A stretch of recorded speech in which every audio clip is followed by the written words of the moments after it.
Welcome. You're listening to Sports Econ 101, the show where we discuss sports topics from a business perspective. I'm your host, Edward Brown, along with my co-host, Russell Jackman. At each commercial break, we're going to ask a sports trivia question. And again, in honor of Russell and his attempt to pass a kidney stone, NBA players. We thought you'd like that one. How does the NBA have anything to do with my kidney stone? No, but the thing is, we feel sorry for us. Me and the fans feel sorry for you. So we, because how long has that been going on now? Almost a month. Yeah, we feel sorry for you. So in order to keep your hopes and dreams alive, we'll have NBA players as our topic. Okay. All right. So I've got a few different things. Just again, I'm going to just rattle off a whole bunch of little topics here. One, the Joker got ejected from the NBA basketball game for what looked like a real nothing issue. Tom Brady criticizes the NFL for becoming mediocre. Talk about that a little bit. The A's fans tried to disrupt the move to Vegas. And I want to find out if you're a fan of this in-season basketball tournament. And then Justin Jefferson tells people, you know what? I don't care about your fantasy football team. I got to look after my health. That made me furious. That made me furious today. How dare he? How dare he say that? Yeah, wow. Doesn't he know how important fantasy football is? Yeah. My God. I know. It's like when these players are it's deciding, should I go in for the touchdown or now we're already ahead? I'll just kind of take a knee. And you go, wait a minute, I need those points. Doesn't he think about how this is going to affect his Madden 2023 and 2024 character? Yeah, there you go. There you go. Exactly.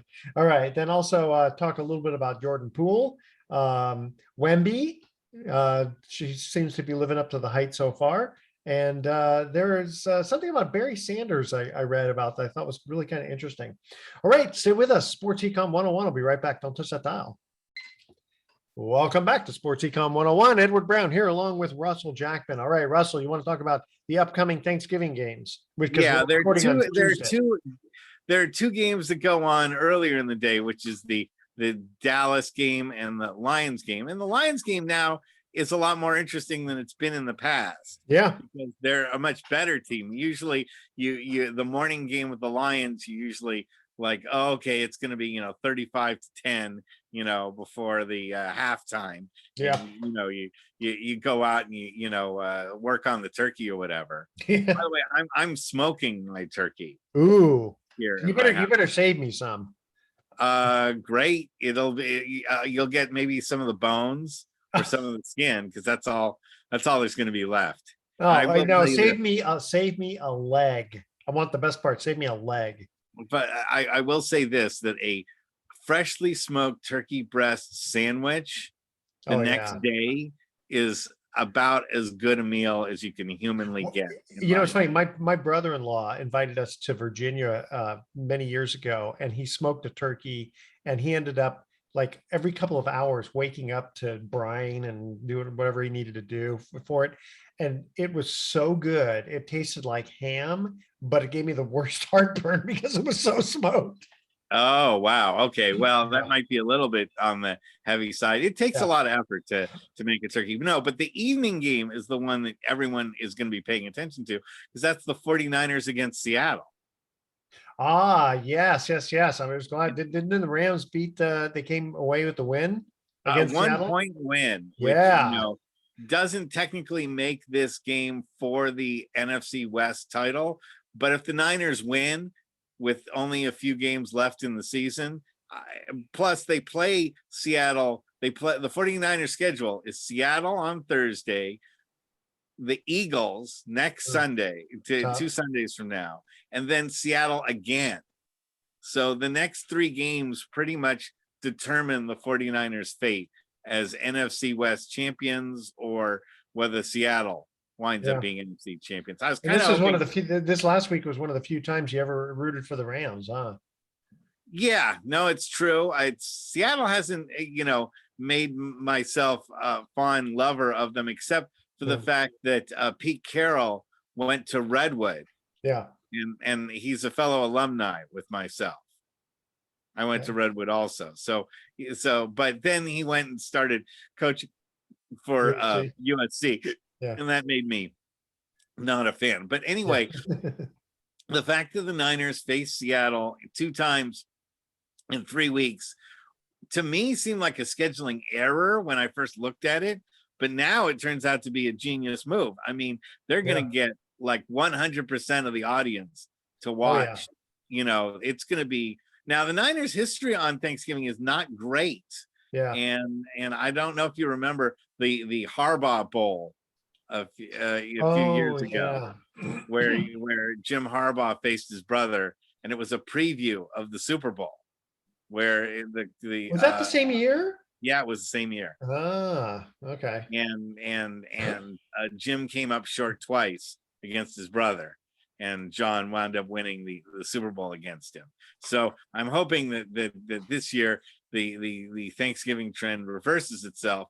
Niners win the NFC West, get the bye week for themselves in that first week. I think they're going to need it.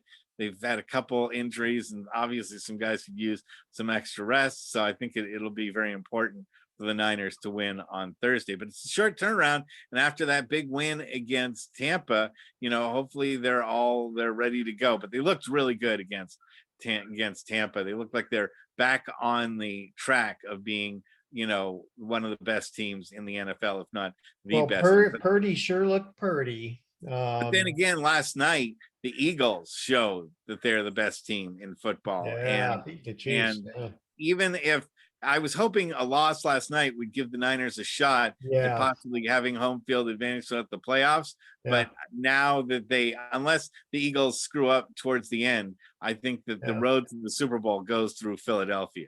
I know. Well, holy smokes, man! The Chiefs, they kept dropping balls like crazy. Yeah, 21, I think. Yeah, I mean, with the whole idea that's why you have gloves on, and that last one where it could have been a potential touchdown. You again, obviously it's easy to second guess, but you wonder, just reach out and hold your hands out, and don't try to bring the ball into you. Just you're doing a diving catch anyway. Just hold it above the ground. And it's funny because I was watching one of the plays last night, and there was this big guy trying to tackle someone who had just like gone past him. And I'm thinking, instead of trying to wrap your arms around the ankles, do like a Superman type thing where you put your hands out and all you have to do is just hit the back of their ankles, right? Because when a guy he's running full speed and suddenly his ankles get tripped up because you hit the back of him, he'll trip up and he'll fall. I think they should teach that. But if you miss, then the guy's going to run all the way to the touchdown.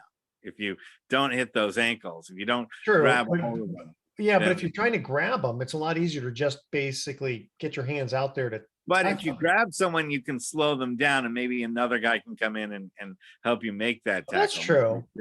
If you miss, you grab the ankles and you miss, then that guy is going 99 yards down the field.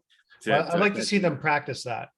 I'd like to see what happens. You apply for a head coach. Andy Reid might be headed out of town at the end of this year if the KC winds up short. No, they'll never get rid of him. No. He's been. Everyone seems to like him. Now I have a trivia question for you, an NBA trivia question for you. You always have one for me, but I can throw one at you. Last night, Steph Curry set a record that had not been changed in the Warriors since the 70s. What record did he set? Free throw attempts? And it's a Warriors franchise record. It's a Warriors franchise record. Free throw attempts? No. As of last night, he is now the minutes leader for the Warriors franchise. Oh. He has now played more minutes than any other Warrior in Warrior history. Was Rick Barry in second? He is not in the running. I was going to ask you who the number 2 guy was. Who did he supplant? And already you got strike one. It was not Rick Barry. Okay. I'm trying to think of Nate Thurman. No. Yes. Okay. All He right. I moved knew it had to ahead. be somebody I else who would have played for a long time. I would have guessed Wilt Chamberlain. I would have guessed Wilt Chamberlain. I Yeah, would have but you guessed know Chris what? Then Mullin. he early in his career went to the Lakers, so he Yeah, only he had so much did. And time. I thought Chris Mullin might have been the other guy that True, but because then he went to Indiana a little bit too but soon only too. towards the end of his career. True. So I mean, he only played like 2 or 3 years on Indiana, and he was an Iron Man, and he played a lot of minutes for the Warriors. Yeah. But Yeah. now every minute that Steph Curry plays as a Warrior, he is continuing to set the record for Yeah. the Golden State Warriors. And you think he's got maybe another 3 years left. It's going to be, I think he's going to create a record that the Warriors will never, at least in our lifetime, we're never going to see another player do. So that's impressive. Yeah, that's a very good point. And he did that scoring 34 points and giving the Warriors a break over their 6-game losing streak that they had almost, that was another record they almost set yesterday. Yeah. If they had lost 7 in a row, that would have been, they were tied with the most number of losses that the Warriors have ever had as a franchise up until yet. Can you believe that? That they never lost more than 6 games in a row until that's a Wilt Chamberlain record that the 1965, it goes back to 1965. So, Oh wow. So Okay. there's don't say I'd never bring up trivia. No, that's actually a good one. Okay, tell you what, we're gonna go to our first trivia question, talking NBA players. So John Sally, he won a championship with 3 different teams. The Spider. Which teams did John Sally win a championship for? That's our trivia question. You remember John Sally? The Spider. Spider, exactly. Okay, stay with us. You're listening to Sports Econ 101. Don't touch that dial. We're going to be right back. Welcome back to Sports Econ 101. I'm Edward Brown along with Russell Jackman. Our first trivia question. John Sally won a championship with 3 different teams. Name them. Well, I know the easiest one is Detroit. Yes. Because he had a big role on that team. And I believe he was on Miami as well. No, not Miami. Oh, okay. That was the other one that I was thinking of. Then was he on San Antonio? No. No. Oh, now I'm really. We have 25 more teams to go. Go ahead. I know. No, it wasn't Orlando because they didn't win. So you can knock that off. Yeah, no, then it wasn't, I don't think he was on the Lakers, was he? Yes. Oh, he was. Okay. Yeah, that was actually, to me, that's the harder one. The easier one. Hold on. Let me think. 5, I will 3, 2, 1. The Bulls. Oh yeah. Remember that? To me, that was the easier one than the Lakers. I didn't remember him winning one with the Lakers. Yeah, he was really just a deep bench player on the Lakers. He didn't play that much.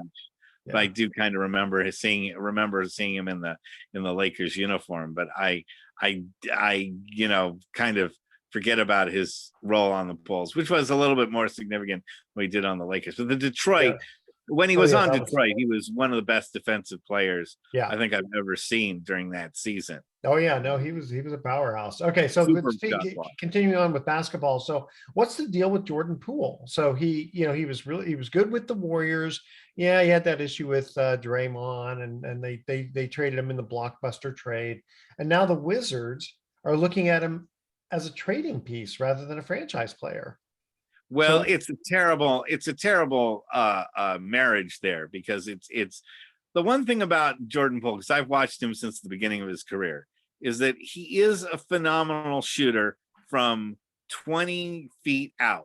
He is, and he does have a good drive to the basket, and can score that way or get fouled. Yeah. But I think as far as the 56 years that I've watched basketball, he might be the worst half-court player I've ever watched. He is absolutely worthless in a half-court offense. He cannot, unless he's shooting from 25 feet out and he's wide open, and he'll take that shot every time. His dribbling skills are totally inept. Mm-hmm. His passing ability is defunct, and his ability to control the ball as a point guard is completely worthless. I mean, I'd Mm. rather have Shaquille O'Neal out there as a point guard than Jordan Poole. He dribbles the ball. If you watch him closely, you'll see he dribbles the ball with his arm as extended out as he possibly can get it.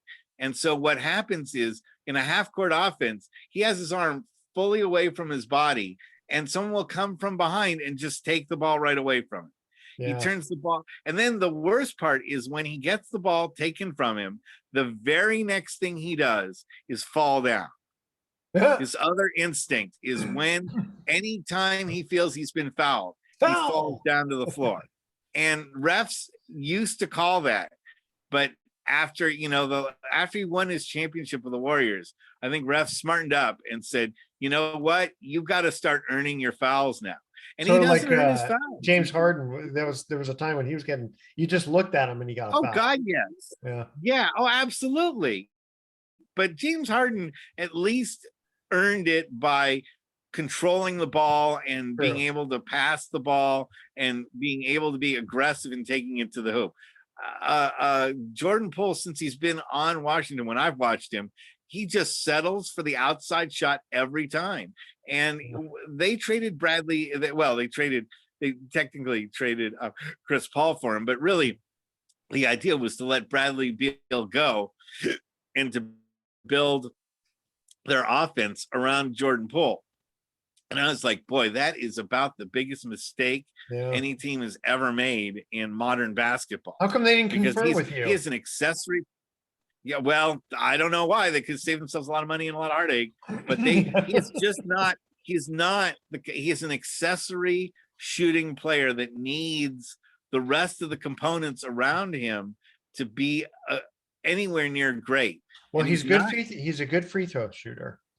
He is the World B. Free of our generation, or maybe like Otis Birdsong. If you want to put, yeah, exactly. And if you don't know who those guys are, that's because they've been relegated to the dustbin of basketball history because they were just plain flat out shooters. He's almost like where Kiki Vandeweghe was. Oh yeah, I remember that. Except the Kiki Vandeweghe, I'll give Kiki Vandeweghe credit because he shot in the mid-50s.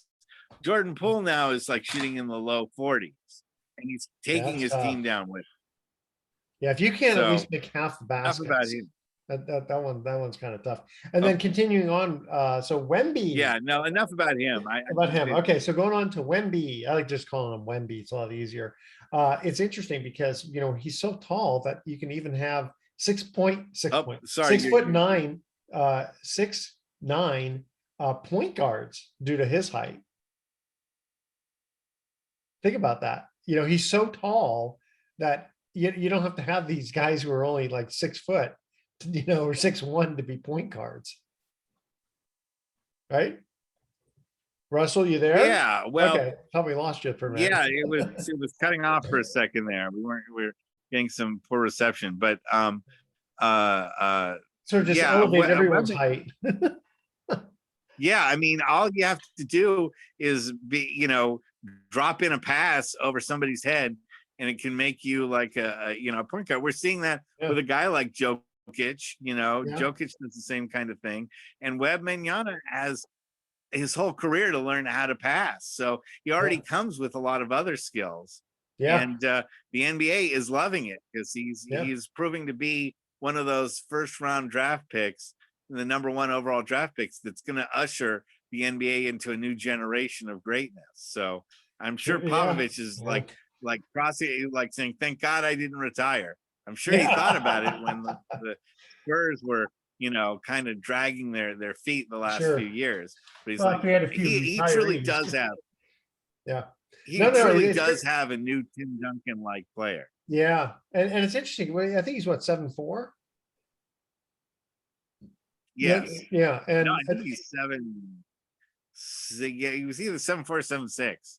I was gonna say because he looks a lot taller than some of these guys.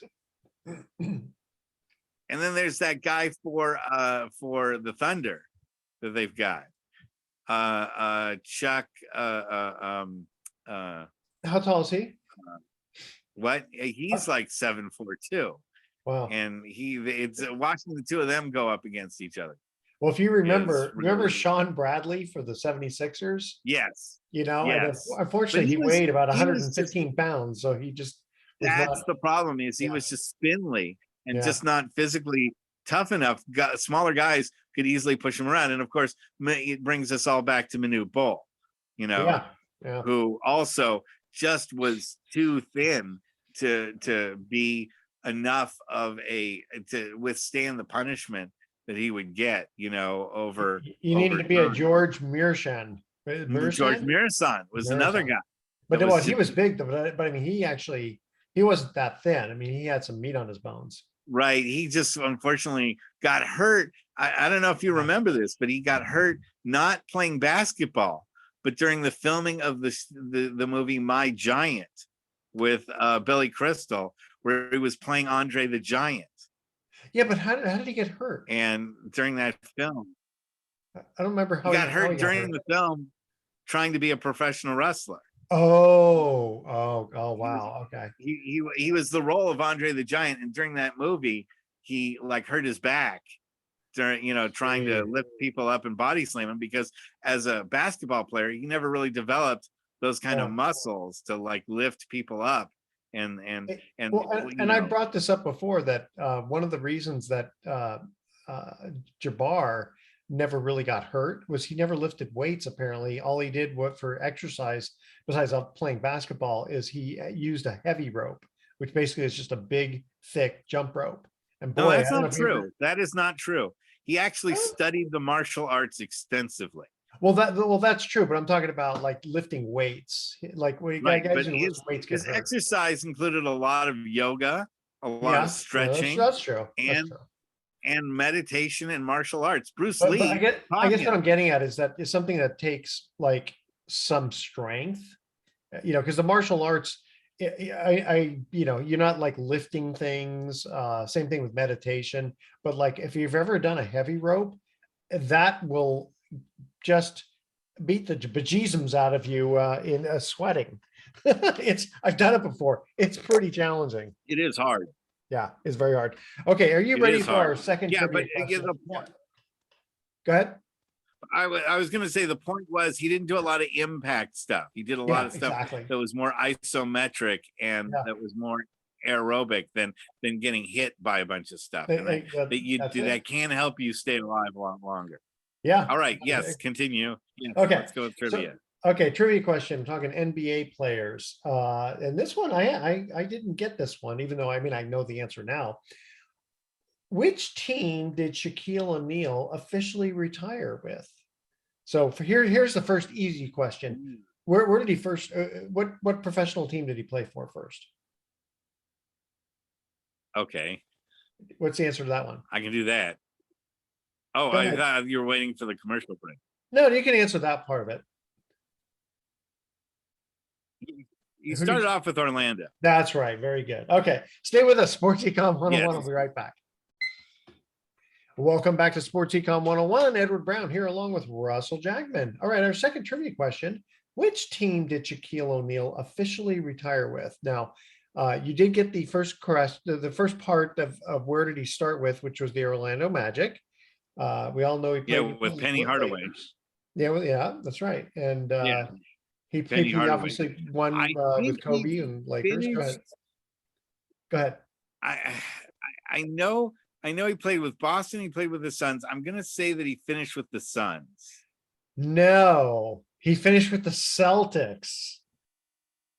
Oh, it was Celtics. Okay. Yeah. I forgot which order that was. Yeah, very good. Suns, Celtics, Celtics, Suns. I totally forgot that he played with the Celtics. What did he play, like 1 year with them?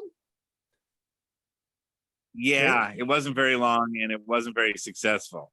And I mean, at least with Boston, he went relative, I think, to the semifinals, but with the Suns, he just wasn't really, he didn't really hit it off. It was really, the big deal was him going to Miami and teaming up with Wade for the title that he got, his last title. Oh, that's right. Kind of slid downwards after that.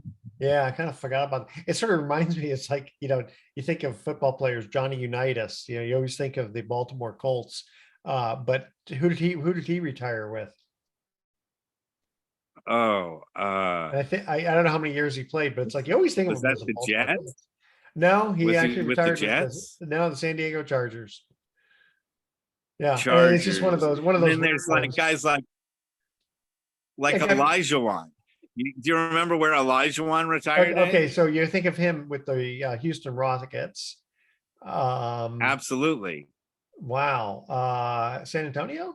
And what about Patrick Ewing, where he Oh, wait, hold resigned? on, hold on. Did I get that right? What? Where did Elijah one finish up with? Where did you say? I said San Antonio. No, Toronto. Toronto. What kind of a team is Toronto? It's not even the I United know he States. played like he only played like 20 games, and Oh, okay. he was just completely done. And then what about Patrick Ewing? Okay, so Patrick Ewing, you think about him with the Knicks, right? Yes. Uh, the Brooklyn Nets? No. No, I think he finished with Seattle in just like again Really? like 15 games or something. And It's then either and then Seattle or Orlando. I was gonna He say because finished with either. Seattle got out of there fairly quickly then, right afterward. Yeah. Yeah. No, he only played like 10, 15 games, but again, a lot of these players, you're surprised at like their final landing stop. And like, when like Willie Mays wound up on the On the Mets, Mets, yeah, but that was okay because he started with New York, the back in New York. Giants. Yeah, so But he that was part's okay. he was a pale imitation of what he was when Yeah, he yeah, was that part originally. was kind of That's always sad. sad. That's always But you sad. always kind of remember him in his heyday. So staying with basketball, the Joker. I don't know if you saw, he got ejected, and then Malone got ejected like the next quarter. Yeah, it I looked at the replay a couple of times, and I'm thinking, why did he get ejected? And it looked like a nothing issue. And the frustrating thing is that imagine you're the fans, and you paid. Nowadays basketball is very expensive for the most part to go watch a game, and the guy gets kicked out, and I don't know which quarter he got kicked out, but it definitely wasn't the fourth quarter. And I'm looking at this and going, you know what? As a fan, I came to watch the players play. Now, it's one thing if a guy's hurt and he's not going to play. Okay, well, you deal with that. But when a ref kicks a guy out, especially for something that seems so innocuous, if I'm a fan, I feel like suing that ref. Well, right now, I do think the NBA has a problem with refs being too technical happy. And last night, I know you didn't probably watch it, but Kuminga for the Warriors got a technical foul for literally just clapping his hands and going, hey, he didn't swear or anything like that. He got one of the quickest technical fouls I've ever seen, for not being all that demonstrative. And it just seems that refs are really taking any kind of like complaining to them very personally and very touchy about it. And Don't disrespect me. I don't like it because it means that, and it means the refs are making the game more about them than they are letting the players determine what goes on the court. And you say, well, you get a technical, you're not ejected until you get your second one. But when you have that first technical on your mind, it changes the way you play the game entirely, because you have it in the back of your mind. If I got a touchy technical foul by complaining once, if I say anything now, and your opponent knows it too, and so your opponent is going to try to draw you into a technical foul. They'll start pulling your jersey and saying stuff to you, and get into your head, and that you've got this sword of Damocles hanging over you. How do you like that reference, by the way? The sword of Damocles. Do you know what I'm talking about there when I say that? It's a good the sword of term. Damocles. I like it.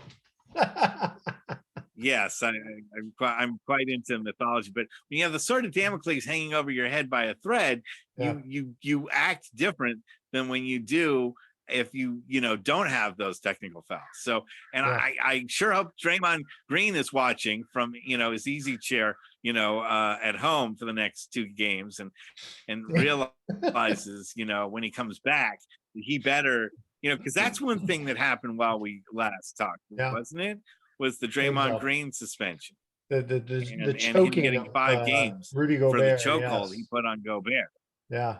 And apparently, he And was trying and to just as a protect play. Warriors fan, I hate to say it, but I agree with the suspension because Yeah. unfortunately with Draymond, they had to tear him off of there. He was not going to let go of Gobert unless somebody made him let go of it.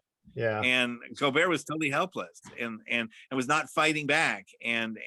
And I just hate to see guys get so angry that they're that out of control. Yes, Yeah. Klay Thompson having a teammate stick up for you is great. And I know that a lot of the players feel like, hey, Draymond will be there for them on the Warriors, but Yeah. he can't. If he gets another suspension, it's going to probably be for like 20 games. Yeah. And you can't choke people. No, It's one thing to no, kind you of, get in between the two players and try to break it up. And correct. that's If fine. he had just Yeah. shoved, if he had just shoved Gobert, he would have Yeah. gotten a technical and maybe suspended for that particular game. Yeah. But if you look at that game, the Warriors lost by 3 points. The two technical throws plus a technical foul that was shot by Corey Joseph that he missed. There's your 3 points in a Yep. 3-point loss. Yeah. So, plus a lot of other plays that went on during the game too. Sure. But Sure. But you could easily just point to those and say, "Yep, there it is." Yeah. yeah, Hey, yeah. let me ask you: Are you a fan of the in-season basketball tournament? What if we held a tournament and nobody came? There was that John Lennon movie that's what if we held a war and nobody came? Yeah, that's What right. if we had a tournament and nobody came? It's the and I talked to you about it before the season started. Remember, it was a topic right as the season Yeah. began, and I just think the NBA has done a terrible, terrible job of marketing it. I think and I Yeah. think it's a fake tournament in a lot of ways Yeah. because you still have to play these games. There's nothing special about it. They don't take, they're not leaving the actual field of play. They're just taking games that are already on the schedule and saying, this is a tournament game. That's a Yeah. tournament game. And I don't feel like that's how you make a tournament work. Yeah. That's No, yeah, not that's a good point. It's good for a very good point. it has to be if it needs to work it has to set itself off of the NBA season, but you can't do that. That's just no other, like, does baseball need a tournament in the Yeah. middle of their season? Does the NFL need a tournament in the middle of their season? No. Neither of these things do. And No, while it works, maybe I bet they just try it this one year and then it'll go away. In baseball, no, they used I think they're going to try to force it on us and just try to make us, fans of it when it's just not something that makes logical sense to me because yeah. you need these 82 games to determine where you're ranked, whether you have home court advantage or not, that sort of thing. And that should be enough to keep Yeah. people interested. To say that You're this right. part of the year is not interesting unless you have games that are designated as tournament games, And what kind does of it do? I mean, I haven't read up get enough money. about You it. just get money. You get $500,000 if you win. That's it. I mean, that's Yeah. a lot of money, but Well, I mean, it doesn't affect the playoffs or anything. no, no, it doesn't. I mean, it does in the sense that you're winning or losing games in Well, your season yeah, but that nothing will special though. ultimately determine whether you have home court advantage or not. I mean, they all count for your rankings, but every Yeah, game counts in the rankings. The games in exactly. March count for your rankings too, in the same level. So because it's just money, Yeah, sure, to someone like Moses Moody, that's a big deal. Five hundred yeah, thousand is a sure, big deal. If you're sure, talking, Chris Paul, if you're talking sure. Steph Curry, if you're talking Klay Thompson, who make $500,000 like every 6 games they play, Every time you they know, dribble the basketball, practically. yeah, it's ridiculous to think that a guy Yeah. that's making 30 million a year cares that much about $500,000. They have that much change in their couch right now or in their car seat, I should and go couch surfing then. I gotta try yeah, absolutely, absolutely. So that. I don't know. I just think money isn't, and it cheapens. In some ways, what it tells me is that your players aren't interested enough in your product during the regular season to treat the season seriously Yeah, unless you give them exactly. an extra $500,000. And Yeah. that's a sad message to me when guys Yeah. are being paid 30 million a season, $20 million a season, $15 million a season. You need to give them more money Well, so they that's the thing care. is, I mean, who came up with whose idea with this It's based, it's Silver. Ron Silver likes it because Right, Adam Silver? I'm sorry, Adam Silver. You're right. Adam Silver Likes likes it because he saw it in soccer. He sees them doing these kind of in-season tournaments in But it's the Europe. same thing though. All you do is just make an extra amount of money. Yes. Well, no, in soccer, there's stuff like the relegation leagues and things like that, where playing in an in-season tournament, if you lose, you actually are out of the league for that year, and you have to play your way back in a few. Okay, so it's actually winning. very, very significant then.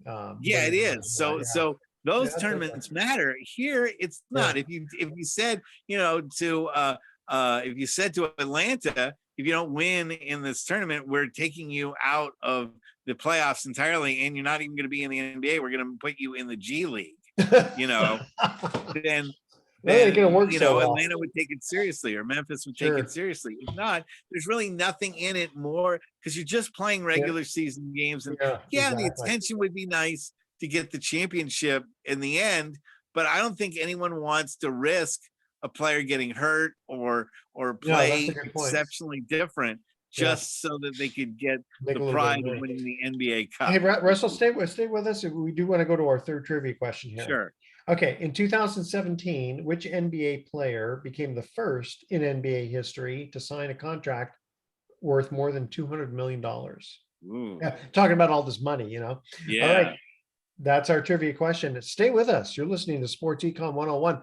Don't touch that dial. We're going to come back with some closing comments and our thoughts for the day.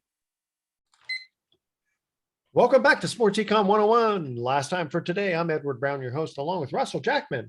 Our third trivia question: in 2017, which player became the first in NBA history to sign a contract worth more than $200 million? I'm going to say LeBron. No, that would have been a good guess, but no. We'll give you another guess. Not LeBron. Then now I'm at a loss. That was after Kobe Bryant retired. So well, you're gonna be kind of disappointed.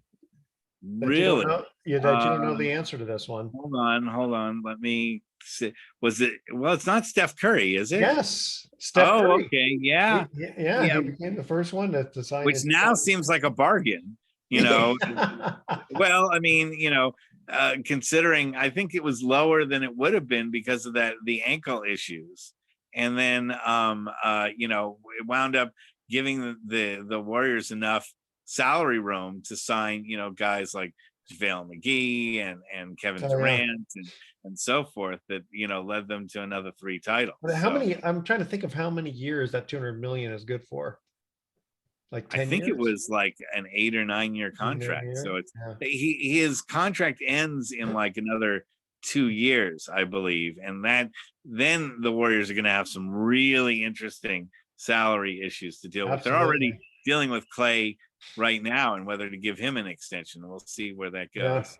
All right. At the end of the year. All right, my friend. Are you ready for our thoughts of the day? Never, but here we go. They still come. Okay, well, I gave up my seat to an elderly person on the bus, and that's how I lost my job as a bus driver. There you go. Okay. There you go. And our computers went down at work today, so I had to do everything manually. It took me 20 minutes to shuffle the cards for solitaire.